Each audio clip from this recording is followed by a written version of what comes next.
नमस्कार दोस्तों, मेरा नाम है अजयपाल सिंह और आज मैं आप सभी लोगों को मिलवाने वाला हूं 4G सरपंच। जी हां, बिल्कुल सही सुना आपने। एक शरीर से दिव्यांग होने के बावजूद भी जो इन्होंने तत्पर रह कर के काम किए हैं, उन काम के विषय में आ चुका हूं मैं बाड़िया बाऊ ग्राम पंचायत के ऊपर। और आज मैं मिलवाने वाला हूं उन्हीं के ग्राम पंचायत के सरपंच श्रीमान राजेंद्र सिंह जी। सर, मैं आपका स्वागत करता हूँ हमारे इस यूट्यूब चैनल पर। अजयपाल जी, आपका बहुत बहुत आभार। आपका ग्राम पंचायत बाड़िया बाऊ में स्वागत है। जी, सबसे पहले सर आप मुझे अपने जन्म के बारे में बताइए। आपका जन्म स्थान कहाँ है? सर, मेरा जन्म स्थान है ग्राम बिहार रतनपुरा, जी जो पूर्व में ग्राम पंचायत लोटियाना के अधीन था। जी। अभी नई नवसर्जित ग्राम पंचायत ये बाड़िया बाऊ बनी है, तो इस ये 2020 चुनाव में ये ग्राम पंचायत बाड़िया बाऊ में जुड़ा है सर। जी। अपनी शिक्षा के बारे में बताइए। मैं शिक्षा के बारे में जानना चाहता हूँ, आपने कहाँ तक शिक्षा प्राप्त की है? सर, शिक्षा तो देखा जाए तो कोई ज़्यादा नहीं है, 10th पास हूँ सर। आप वर्तमान में अभी सरपंच पद पर कार्यरत हैं। मैं आपकी पूरी जर्नी के बारे में जानना चाहता हूँ, आपकी पूरी यात्रा के बारे में जानना चाहता हूँ, क्योंकि लोगों से जब मैं सुनता हूँ आपके बारे में, आपका जीवन बहुत संघर्षपूर्ण रहा, आपने बहुत सारी समस्याओं का सामना किया है और आज आप यहाँ पे हैं। तो सबसे पहले मुझे आप उस माहौल के बारे में, उस दिन के बारे में बताइए जब आपने सरपंच बनने की ओर एक कदम बढ़ाया। सबसे पहले क्या आया आपके मन में सरपंच बनने की ओर? देखो सर, सरपंच बनने का तो हमारा कोई सरपंच सपना नहीं था जी सबसे पहले मैं एक गांव में एक सामाजिक कार्यकर्ता बन करके एक छोटा सा चुनाव लड़ा था मैंने 2010 में। जी जो वार्ड पंच चुनाव था, ग्राम पंचायत लोटियाना से, वार्ड नंबर 10 से। जी तो 2010 में मैं वार्ड पंच पद पे निर्वाचित होकर के आया था। उस टाइम लीला देवी जी सरपंच थे। जी उनके कार्यकाल में मैं वार्ड पंच बना था 2010 में। तो उस टाइम मैंने आम जनता की जैसे अपने घर परिवार समझ करके मेरे वार्ड में और मेरे अदर वार्ड के पास में मेरे गांव बड़ा है थोड़ा, राजस्व ग्राम में 3 वार्ड थे। तो मैं ये नहीं सोचता था कि भाई मैं इसी वार्ड का वार्ड पंच हूँ। मैं पूरे गांव की जो भी मेरे पास आते थे तो उनकी मैं तन मन धन से यानी कि उनका काम करता था। जी। तो फिर वही श्रेय ये है कि भाई जो काम किया था 5 साल बाद में गांव में एक माहौल चला था कि भाई अपने गांव से भी कोई सरपंच उम्मीदवार होना चाहिए। जी। तो बात रखी थी, गांव वाले इकट्ठे हुए थे, तो 8-10 आदमी थे हमारे गांव के। तो भाई पहली प्राथमिकता उनकी रहेगी, कोई नहीं होंगे तो फिर जनता का सेवा। भाई वार्ड पंच है तो अपन अगर जनता अगर अच्छा मौका देगी तो अपन सरपंच के पद के लिए मैंने उम्मीदवारी जताई थी ग्राम पंचायत लोटियाना से। जी। 2015 चुनाव में सर। जी। तो उस टाइम में सर ग्राम वासियों का और ग्राम पंचायत क्षेत्र से मैक्सिमम वोट आए थे लगभग। यानी कि ये नहीं है कि भी जो जैसे अपन ने मेहनत की थी ना उसका सरे के वोट आ गए थे। भले अपन को हार मिली मगर उस हार से भी अपन खुश थे जी। कि इतने लोगों से अपना आशीर्वाद है। तो फिर वापस मैंने जीरो से शुरुआत की। अच्छा। जीरो से शुरुआत करने के बाद में सर क्या है कि लास्ट पॉइंट चला गया था कि भाई मेरा प्लेटफॉर्म पूरा लोटियाना ग्राम पंचायत ही था। उसमें 4 गांव लगते थे। मेरा गांव बिहार रतनपुरा, लोटियाना, सोनियाना चौड़ा और सोनियाना। उसमें युवाओं का भी साथ था सर, और बड़े बुजुर्गों का भी आशीर्वाद था। यानी हर में अपनी यानी कि पकड़ और काम अच्छा था, तो अपना एक अच्छी पहचान बन गई सर। तो अपने को विश्वास था कि भाई अपन जनता की सेवा करने के लायक हैं, और 2020 में शायद अगर जनता में आशीर्वाद देगी तो जरूर अपन कोई अपन से होगा जो बढ़ चढ़ के अपन काम करेंगे। जी। आपने जब राजनीति की ओर बढ़े, जब आप क्या मकसद लेकर के चले कि मैं अगर चुनावों में आता हूं तो मैं क्या करूंगा? सर, चुनाव में आने का मतलब यही है कि मैं मेरी नहीं कहता हूँ। एक वार्ड पंच होता है वो भी चाहता है कि मेरा वार्ड का काम हो। एक सरपंच चाहता है, अपनी पंचायत की बात नहीं, हर ग्राम पंचायत के सरपंच की यही भावना होती है। जैसे मेरे मन के अंदर फीलिंग होती है मेरी ग्राम पंचायत का अच्छा से अच्छा काम हो। कोशिश करता है वो आदमी, और कोई कई बार कोशिश से सफल हो जाती है, कई बार कोई कारणवश कोई काम अटक जाता है। तो सारे के सारे काम तो होते नहीं है, मगर कोशिश ये है कि भाई जब तक काम नहीं होता तो आदमी को संघर्ष करना चाहिए, कोशिश करते रहना चाहिए। कोशिश करते रहना चाहिए सर। जी। आपने जब चुनावों के अंदर कदम रखा तो आपको सबसे पहले सरपंच पद पे हार मिली। आप पहले हार गए पहले चुनाव में। हाँ सर। तो आपको उस वक्त कैसे आपने अपनी हार के साथ सामना किया? अपने उस टाइम को कैसे अपने दो लोगों में बांटा? उस समय बहुत दुख बड़ा आपके ऊपर आया होगा।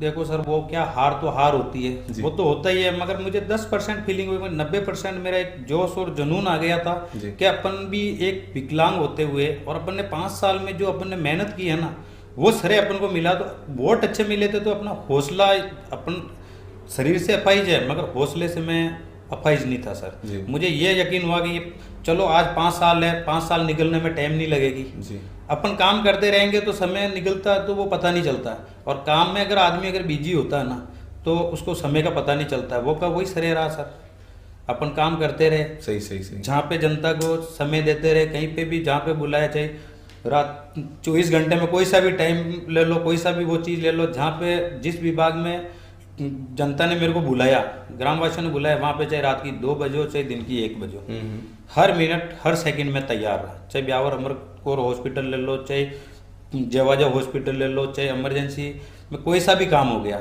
जिसमें भी जैसे मेरे लाइक कोई सेवा होती, सुबह 4 बजे भी कोई काम होता था तो मेरे फ़ोन आता तो मैं घर से उठ के चला जाता।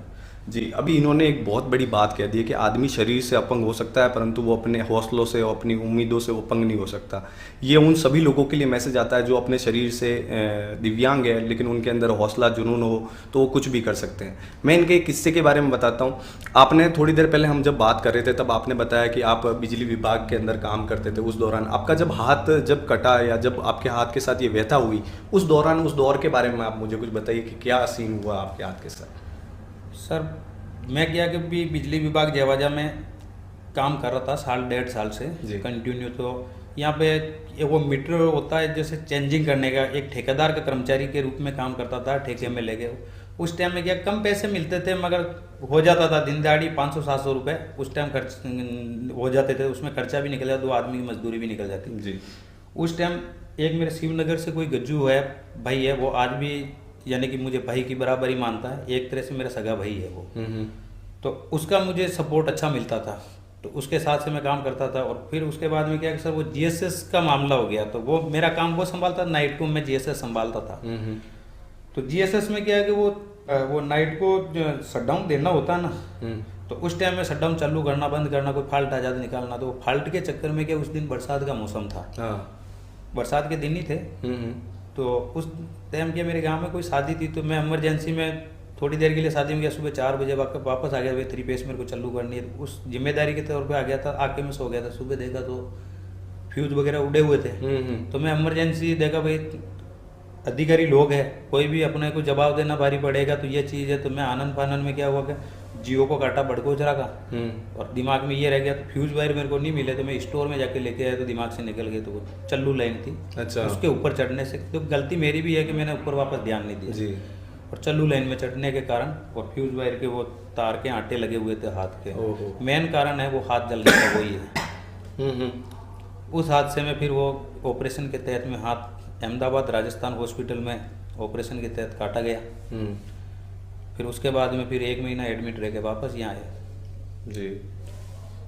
और फिर उसके बाद भी आपका हौसला कम नहीं रहा? नहीं, उस टाइम तो हौसला टूट गया था सर। अच्छा। देखो कोई भी चीज़ है कि हर चीज़ वो नहीं होती, सच्चाई यही है, उस टाइम मेरा हौसला टूट गया था। अच्छा। क्योंकि एक आदमी की ज़िंदगी ख़त्म हो जाती है, आदमी ख़त्म हो जाता चल जाता है, ज़िंदगी ख़त्म हो जाती है ना, तो वो बार बार डिप्रेशन में माइंड प्रेशर चलता रहता है। मगर मेरा घर परिवार का और यार दोस्तों का अच्छा सपोर्ट था। उन्होंने कहा आप टेंशन मत लो, हम बैठे हैं। उस दौर में वो मेरा समय निकला। उसके बाद 6 महीने बाद चुनाव आ गए थे। चुनाव में मेरे यार दोस्त थे, गांव के युवा वर्ग के थे और बड़े बुजुर्ग थे। उन्होंने एक आश्वासन दिया था कि भाई आप एक काम करो, चुनाव आए हुए हैं, तो मेरे को एक वार्ड पंच के तौर पे उन्होंने नियुक्त तो नहीं किया मगर मेरे को एक उम्मीदवार घोषित किया। फिर मैंने वार्ड पंच का चुनाव लड़ा। वार्ड पंच का चुनाव लड़ते ही उस चुनाव में 2010 में मैं वार्ड नंबर 10 से ग्राम पंचायत लोहियाना से पंच के रूप में निर्वाचित हुआ जी। उसकी जो अपने राज कार्य में सेवा है, जो जन सेवा है वो करता है, वो आपने पूर्णतः रूप से ईमानदारी से की और वहीं से लोगों का सपोर्ट आपके ऊपर बना। मैं ऐसा कह सकते हैं कि आपने वार्ड मेंबर रह करके लोगों का दिल जीतना स्टार्ट किया। हाँ बिल्कुल सर, वही है जी। अभी आप मुझे बताइए कि जब आप एक बार तो हार चुके हैं, दूसरी बार फिर आपने वापस अपने आप को तैयार किया उस चुनाव के लिए, तो उस दौरान आपने जब बन गए तो आप बनने के बाद आपके माइंड में सबसे पहली चीज़ क्या आई? क्या चीज़ें थी जो आपको माइंड में सबसे पहले काम करने को प्रेरित करती थी? माइंड में सर देखो कि ये नई ग्राम पंचायत थी जी, थे आपको ये जब कोई ग्राम पंचायत भी नहीं थी, यहाँ पे पूरा ये बिल्डिंग बनी हुई है, यहाँ पे पूरा जंगल था, यानी आदमी पैर नहीं डाल सकता था, ऐसा था। स्कूल में एक शिक्षा विभाग वालों का आशीर्वाद था। 3 साल उधर मैंने अस्थायी कार्यालय बना करके वहाँ पे ऑफिस को चलाया। और जब जैसे चुनाव जीत के आया था तो मेरे को बीओलो साहब ने ऐसा एक रजिस्टर थमाया था, यही मेरी ग्राम पंचायत थी, इसके अलावा कुछ नहीं था। फिर उसके बाद में 2 महीने के बाद में हमारी जब कोरम स्टार्ट हुई तो हमने कुमारा का बढ़िया में फर्स्ट कार्यालय वहाँ पे स्थायी वहाँ पे खोला था। वहाँ पे क्या कि लाइट वगैरह और आने जाने के मामले में यानी कि थोड़ा तो रॉन्ग साइड पड़ रहा है ग्रामीण क्षेत्र में, तो हाँ। फिर हमने यहाँ से परमिशन लेके स्कूल के अंदर करवाया, तो चारों तरफ का क्या है कि यहाँ के 20 सेंटर कवर हो जाता था। तो बाइडिया बाबू स्कूल के अंदर में हमने कार्यालय चलाया था सर। अच्छा। और वहाँ पे सुचारू रूप से चला सर, शिक्षा विभाग के आशीर्वाद से सर हमारे कोई दिक्कत नहीं आई। अच्छा, आपके सरपंच काल के अंदर लॉकडाउन भी आता है, कोरोना काल भी उसी दौरान में आता है, तो आपने उस वक्त अपनी जनता के साथ कैसे डील की? उस वक्त क्या सब कुछ हुआ माहौल? देखो सरकार का भी था, हम तो एक मेहनत कर रहे थे कि हमें जिम्मेदारियां सौंपी जा रही थी, उस जिम्मेदारी पे खरे उतर रहे थे। उसमें वार्ड पंचों का भी सहयोग था जी। 5 वार्ड पंच है मेरे, 5 वार्ड पंचों का भी अच्छा सहयोग रहा। उनको भी मैंने दायित्व सौंपा, भाई आपके वार्ड में किसको किट देना है, उन्होंने लिस्ट बनाई, फिर हमने घर घर जाके लिस्ट बनाई थी, फिर उनको कार्यालय ग्राम पंचायत बुला करके उनको किट है जो सैनिटाइज है वो यानी कि सामग्री जो भी थी हमने वितरण की। जी। अब मुझे आप ये बताइए कि ग्राम पंचायत बाड़िया भाऊ के अंदर ऐसे कौन कौन से काम आपने करवाए हैं जो कोई दूसरा सरपंच नहीं करवा सकता? सर काम हुए हैं जी। जैसे मेरे गांव का एक मुख्य काम था, मेरे 2 ही उद्देश्य थे, एक तो मेरी ग्राम पंचायत अच्छी से अच्छी बने और एक मेरा गांव का मेन मुख्य उद्देश्य था जो हमारे 2 ढाणी है, जो आज दिन तक वो कोई सरपंच भी आए तो उन्होंने भी कोशिश की होगी मगर किसी कारणवश नहीं बन पाया। एक विधायक साहब के आशीर्वाद से एक मेरी मांग थी, और विधायक साहब भी शंकर सिंह जी रावत जो विधायक ब्यावर से है, जो तीसरी बार के कार्यकाल में उन्होंने एक मेरी एक मांग थी, उन्होंने यानी कि 100% पूरी की। एक कहने पे जो हमारे बिहार रतनपुरा गोरमा और बिच्छी का तालाब की एक मेन रोड थी सर जी, उसको उन्होंने करवाया। उसके लिए मैं उनका जिंदगी भर तक आभारी रहूँगा सर। जी जी। वो रोड ऐसी है, वहाँ पे किसी का ध्यान नहीं जाता, परंतु वो वहाँ के लोगों की सबसे बड़ी ज़रूरत है। नहीं ध्यान तो सभी का जाता है सर, मगर क्या कि काम कराने वाला भी होना चाहिए। अब मेरी भी ग्राम पंचायत में कई चीज़ें हैं जो काम मैं अभी तक नहीं करा पाया, मगर कोशिश जारी ये है कि भाई समय रहते हुए कराने की कोशिश करेंगे। नहीं भी होगा तो देखो वो जिसके जोग में लिखा हुआ होगा वो करवाएंगे। बाकी जहाँ पे समय मिला वहाँ पे अपन ने बढ़ चढ़ के ही काम करवाए। जहाँ पे एक काम होना था वहाँ पे 1 साल के 5 काम हो रहे हैं। जी। आप एक साधारण परिवार से आते हैं, चुनाव प्रचार के दौरान बहुत सारा खर्च भी होता है, तो वो सारा पैसा आप कैसे लेके आए? कैसे आपने वहाँ पे वो खर्च एक्सपेंसेस जो आपने मैनेज किया या वहन किया? देखो सर पैसे की जगह तो होता है, चुनाव में पैसे तो खर्च होते ही है, अपन भी मानते हैं और हुए भी हैं, मगर एक चीज़ है सारी जगह पैसे खर्च नहीं होते जी। कोई कार्यकर्ता के रूप में आम आदमी डेली अगर वही उसके पैसे वही उसकी पूंजी है कि वो डेली उठ करके अगर जनता में जाके अगर 100 आदमी का काम नहीं अगर 10 आदमी का भी करके आएगा तो 10 आदमी आपको याद नहीं रखेंगे तो आपको 5 या 6 तो आपको रखेंगे या 4 तो आपको याद रखेंगे न रखेंगे। वो भी एक पैसा की बराबर ही वो कमाई है एक तरह से। तो रोज के अपन 4 आदमी के काम करके जा रहे हैं, महीने के अगर 40 आदमी का भी काम कर रहे हैं तो मार्केट में ऐसे ही आता है। मैं लास्ट मोमेंट में जाके पैसों का जो है चुनावी माहौल में खर्च होते हैं। गाड़ी ले लो आप, चुनावी रैलियाँ ले लो, उसमें पैसे खर्च होते हैं। उसमें क्या है कि मेरे पिताजी का, चाचा जी का और छोटा वाला भाई है आर्मी में उसका और दादी माँ का जी घर परिवार का पूरा सहयोग है। और मेरे 2-4-5 यार दोस्त हैं वो भी अच्छा सपोर्ट करते हैं सर। जी। अब जब देखते हैं हम, जब आपके ग्राउंड लेवल पे जाते हैं, जब हम आपके पीठ पीछे आपकी चर्चाएं करते हैं तो काफ़ी सारा क्रेज़ है लोगों के अंदर, आपके बीच लोग काफ़ी मानते हैं आपको। उसका कारण क्या समझ सकते हैं हम, लोग इतना क्यों मानते हैं आपको? देखो सर जमीन लेवल पे जो काम हो रहा है धरातल पे वो लोगों को दिखता है। जी। जो काम दिख रहा है तो वो तो लोग यही कहेंगे कि भाई इससे पहले सरपंच था उन्होंने नहीं करवाया, अभी मेरे से भी कोई काम छूट जाएगा तो आने वाला सरपंच करेगा वो। जी। एक दूसरे में कमी भी रहती है और प्लस भी होता है, वो काम करेगा जो दिख जाएगा। सारे काम नहीं होगा तो वो वहाँ पे कमी दिखती है। जी। पर कोई सरपंच ये नहीं चाहता कि भाई मेरे कार्यकाल में ये कमी रहे वो कमी रहे। सब अपने अपना संघर्ष करते ही हैं। चाहे उसके कार्यकाल के 5 दिन भी बच जाएंगे तो वो ये चाहेगा कि ये 5 दिन है तो मैं इसको चालू करवाऊँ, जल्दी से जल्दी है वो। पर समय लगता है काम करने में। एक बिल्डिंग को बनाने में अगर 2 महीने लग रहे हैं तो मान लो अपन कितना भी जल्दी करते 1 महीना तो लगेगा ही लगेगा। सही बात है। अभी आपकी जो टीम है, जो आपकी सरपंच टीम है, वो कौन कौन सी चीज़ों पर काम कर रहे हैं और आने वाले टाइम में हम लोगों को रिजल्ट देखने को मिलेंगे? कौन सी चीज़ों के ऊपर विचार कर रहे हैं अभी आप? देखो सबसे पहले तो यहाँ पे रोजगार देना। अच्छा। नरेगा का जी। जो मैं चाहता हूँ कि भाई मेरी ग्राम पंचायत का कोई ऐसा परिवार न हो कि भाई वो 100 दिन रोजगार नहीं ले। 100 दिन के पात्र है, रोजगार के पात्र है, उसको 100 दिन का रोजगार मिलना अवेलेबल करवाना। यानी कि ये मेरे 2020 से लगाकर 21 से लगाकर 20, 21, 22 और 23 ये 24 अब लगेगी। यानी 3-4 साल में मैंने 400 दिन दीपावली से पहले पहले करीब करीब हो जाते हैं। अच्छा। नहीं तो होली से पहले पहले तो करीब 80% 90% लोगों का 100 दिन पूरे होते हैं। अच्छा। रोजगार के मामले में ग्राम पंचायत बाड़ियाबहू, ये पंचायत समिति जेवाजाम ऐसे भी वो 2020-21 में यानी कि सबसे पहले 100 दिन करने में अव्वल रही है सर। अभी वो जैसे प्रधानमंत्री आवास योजना है, तो अभी इसमें क्या सिस्टम ये है कि भाई जैसे अब पूर्व में जैसे 15 से लगाकर 20 तक का जो कार्यकाल था, जैसे पूर्व सरपंच हमारे डूंगर सिंह जी हो गए, उनके कार्यकाल में लोटियाना ग्राम पंचायती बिहार रतनपुरा उधर था, बनारखेड़ा बाड़ियाबहू और लालावास जो हमारे महेंद्र जी की मिसेज थी राधा देवी सरपंच, उनके कार्यकाल में थी। ये कि नई ग्राम पंचायत बनी है, तो अपने यहाँ से तो कोई लिस्ट बनी नहीं, वहाँ से आई थी जो 2020 के बाद में ये नाम आए थे। अच्छा।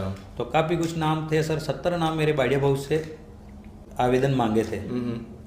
70 तो यहाँ के थे बाड़ियाबहू के, और 56 नाम कुछ ऐसे थे हमारे बिहार रतनपुरा के। तो उसमें देखो सर, राम जाने पता नहीं क्या आया कि देखो बिहार रतनपुरा की तो मनोज जी हमारे सचिव साहब थे, उन्होंने लिस्ट हमारे को हैंड ओवर कर दी। अब बाड़ियाबहू की लिस्ट कहाँ दबी है कहाँ नहीं है, मगर फिर भी अभी फर्स्ट प्रायोरिटी में जो नाम आ रहा है तो बाड़ियाबहू, लालावास और बनारखेड़ा, क्योंकि हमारे 70 नाम है, उसमें से 44 नाम अभी क्लियर है। अच्छा। 19 के तो मकान बन चुके हैं, 24 नाम और 24 नाम पूरे होते फिर वो ग्राम पंचायत की वापस लिस्ट बन जाएगी, और लिस्ट के आधार पर किसी घर को अपन नहीं छोड़ेंगे, वास्तव में जो पात्रता है उनको पहली प्राथमिकता दी जाएगी जी। फिर उसके बाद में मध्यम वर्ग के लोगों को दी जाएगी जी। ऐसे करके सभी को इंदिरा आवास है, शौचालय है, सब जो जिसके पात्र होगा उसको निजी जो लाभ है उनको निस्वार्थ दिया जाएगा जी। सरपंच और ग्राम पंचायत की तरफ से कोई रोक टोक नहीं होगी, निस्वार्थ काम किया जाएगा जी। एक हमारे ग्राम पंचायत बाड़ियाबहू में जो खेल मैदान है वो भी अलॉटमेंट हो रखा है, बहुत ही जल्द उसका काम चालू किया जाएगा उसमें, जिससे हमारे गांव के युवा वर्ग के भाई लोग हैं, युवा साथी है, उनके लिए खेल कूद के लिए ले लो, आप चाहे सेना में जाने के लिए तैयारी के लिए, फिटनेस के लिए ले लो, तो उसके लिए खेल मैदान भी तैयार किया जा रहा है सर जी। तो उससे ये कहना है मतलब आगे जाके अपना गांव का नाम और अपना नाम, अपना माता पिता का नाम रोशन करे और ग्राम पंचायत का नाम रोशन करे जी।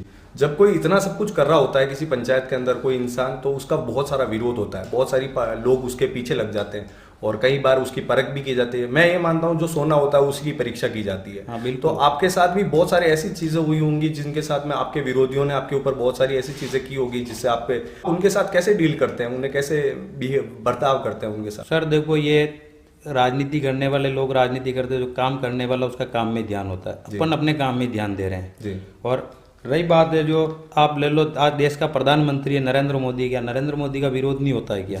उनका ले लो, चाहे आप अपने राजस्थान सरकार लो, ये अपने सारे स्टेट की सरकार ले लो, सभी का विरोध तो होता ही है जी।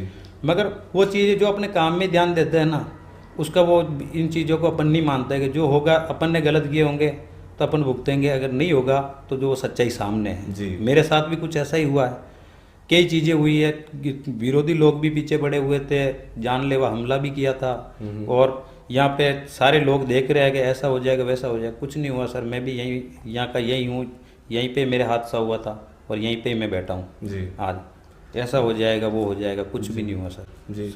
मेरा ये मानना है जो इंसान सच्चाई पे चल रहा होता है भगवान उसके साथ खड़ा होता है और वही इंसान आगे विजय भी होता है। हमारे राजेंद्र जी सरपंच साहब है, इनका व्यक्तित्व बहुत साफ है, बहुत क्लीन है।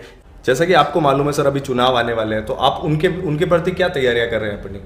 देखो सर, अभी भी मैं काम पे ध्यान दे रहा हूँ सर। चुनाव तो आते रहेंगे जाते रहेंगे, अपन काम करेंगे तो सामने आएगा। आपकी एक बात कहता हूँ, आपकी पूरी पीसफुल जगह में मुझे सबसे अच्छी लगी है वो ग्राम पंचायत जो आपने बनाई है सर। मैं तहे दिल से आपका शुक्रगुजार हूँ सर, आपने बहुत बहुत शानदार वो चीज़ बनाई है और ऐसा सदियों में आगे तक कोई नहीं कर सकता जो आपने कर दिखाया। एक इतिहास रच रखा है आपने, आज भी इतिहास के पन्नों में जब भी इस जगह का जिक्र होगा आपका नाम सबसे पहले लिया जाएगा। मैं तहे दिल से शुक्रगुजार हूँ आपका कि आपने इतना वक्त निकाला, कीमती समय हमारे साथ निकाला। और आप लोगों को इस वीडियो में कौन सी चीज़ें अच्छी लगी है, वीडियो कर दीजिए लाइक और शेयर कर दीजिए अपने इर्द गिर्द के लोगों के साथ में और सपोर्ट बनाए रखें।